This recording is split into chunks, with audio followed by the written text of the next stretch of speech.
Kyle. Hey, Kyle. Just to kind of piggyback off, or a remark on Walter's first comment on evolution. I'm reading this book currently for one of my classes.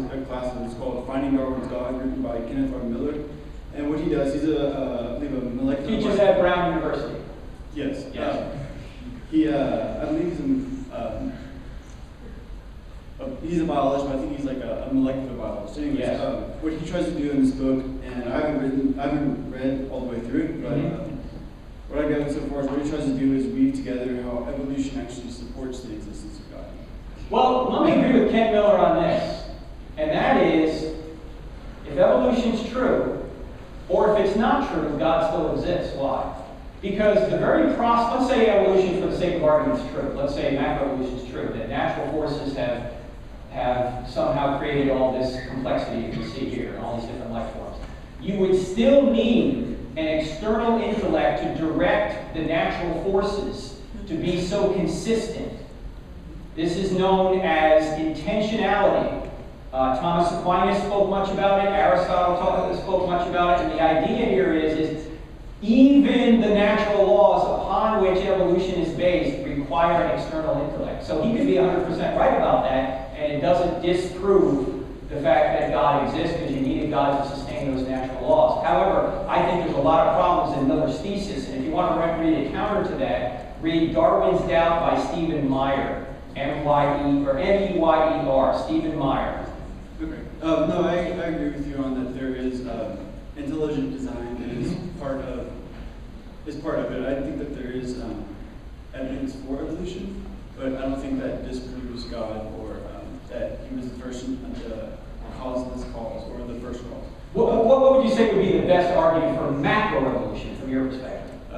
Could you define like macroevolution just without any intelligent intervention at any point? The molecules to man version. I'm not familiar with the molecules to man version. I could see from a chemistry perspective how it could come to be because of carbon and its potentiality to react and form all these molecules. Over, I don't know, an extensive period of time, I see how it could come to be, but I don't believe that. I believe that it can develop on its own, but it can still be guided. Does that make sense? No. Because if it's guided, it means it's not developing on its own. It's either designed or it's not. But it could be, right, it could be designed. However, it also has to have external conditions that are right for the development. I think that all of those being put together in the same place for that development to happen is intelligent design. It doesn't just happen like big passages. Yeah, there's a difference between sufficient condition and necessary conditions. You need a sufficient condition, or sufficient conditions are, in order to have a fire, you have to have fuel and a match, right? But having fuel and a match is not or a necessary condition if you have fuel and a match. That doesn't mean you have a fire. It doesn't mean you have a fire, right? You've got to have them both come together. I just thought it was,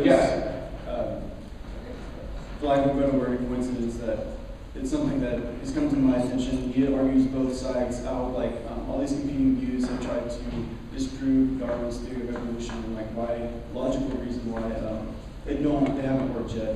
But I think that it would be a good go-to try and see that if evolution could coexist, so to speak. Well, that wouldn't be the molecules to man version, and that's theistic evolution he's talking about, that God is guiding it somehow. Okay. So that's not the same thing that, let's say, Richard Dawkins is talking about. Right. Thank you, Bob.